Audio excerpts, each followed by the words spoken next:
I don't know if you want to give us some thoughts on that. Oh, You indicated you had definitely, being as careful in my wording as possible because, I have a mother and I had grandmothers who passed, and I would hate for anyone to say anything about them in their passing.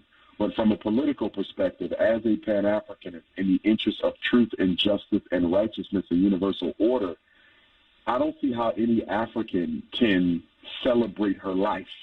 Her life was about the colonization of African people.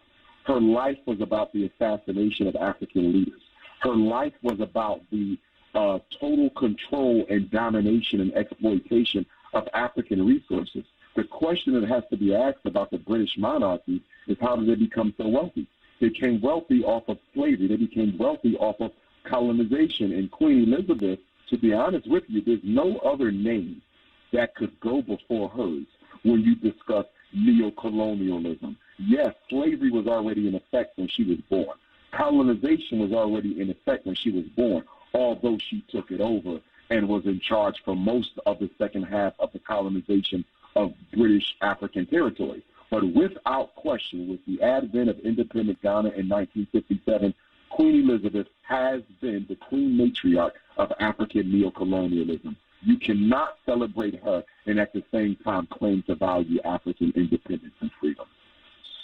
Yeah, but Dr. Johnson, though, she also, Britain eliminated slavery 32 years before the United States did, which I would think is something that's favorable in terms of how they acted. She wasn't born yet. The British Empire eliminated slavery 32 years before the United States did, not Queen Elizabeth. But nonetheless, she's still the inheritor of that. I mean, let's look at the things she could have done. You might say, what could she have done? She could have stopped the exploitation and domination of African resources by the British. She could have stopped the assassination of so many African leaders. Most of our great African leaders who led independence struggles in British territory, they were assassinated under her reign. They were murdered under her reign, incarcerated under her reign. So there's no way I can applaud that. Again, respect to the family, but there's no way I could applaud her life and what it meant for us. Well, we know that her passing is going to draw some controversy. So I saw Negroes all across England. I saw Negroes all across the United Kingdom. I saw Africans all across Europe celebrating and honoring Queen Elizabeth II of the British Empire. Queen Elizabeth II of the British Empire assumed the throne, the monarchy of England, on June the 6th, 1952. She assumed the throne of England on June 6, 1952. I graduated high school June the 6th, 1992. So when I graduated high school on June the 6th, 1992, she had already been on the throne for 40 years. June 6, 1952, she gets the throne. June 6, 1992, King Kong consciousness graduates high school.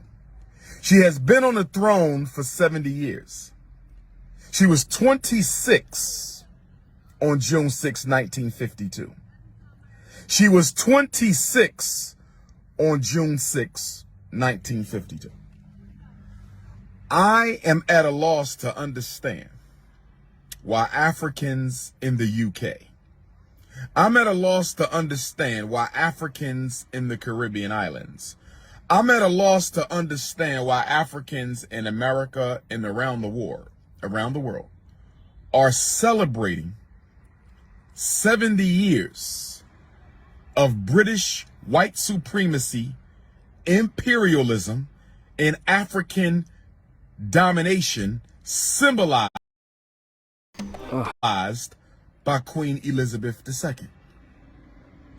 I'm trying to understand why any African on the planet Earth would be celebrating the British monarchy.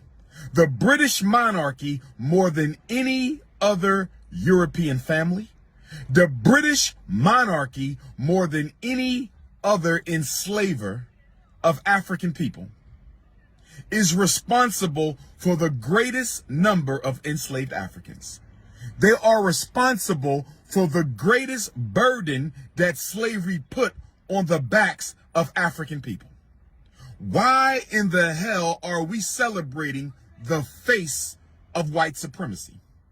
For those of you who do not know, when the most honorable Marcus Messiah Garvey, the greatest Pan-Africanist of all time and the greatest human organizer in world history, when the most honorable Marcus Messiah Garvey, the greatest Pan-Africanist of all time and the greatest organizer in human history, when the most honorable Marcus Messiah Garvey, the greatest Pan-Africanist of all time and the greatest human organizer in history, when he brought forth the largest black organization in modern history, the Universal Negro Improvement Association and African Communities League, in 1914. At the time Garvey founded the UNIAACL, the British Empire controlled 25% of the world's population. I want to say this again.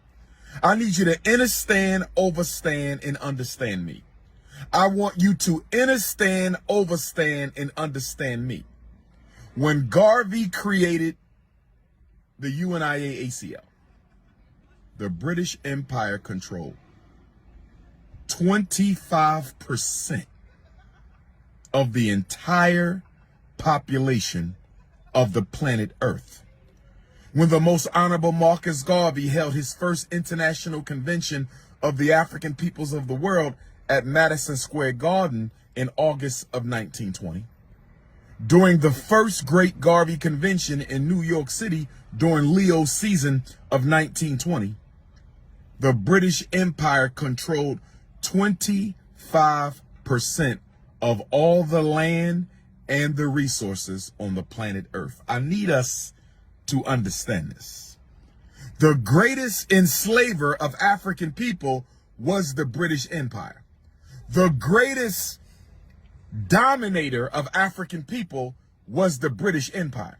The greatest thief and exploiter and monopolizer and controller of African resources was the British Empire. Nigeria,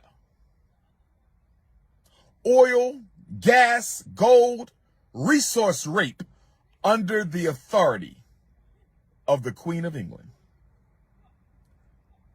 I'm trying to understand. Jamaica under the Queen of England. I'm trying to understand. All the islands of the Caribbean controlled by the British. All the countries in Africa controlled by the British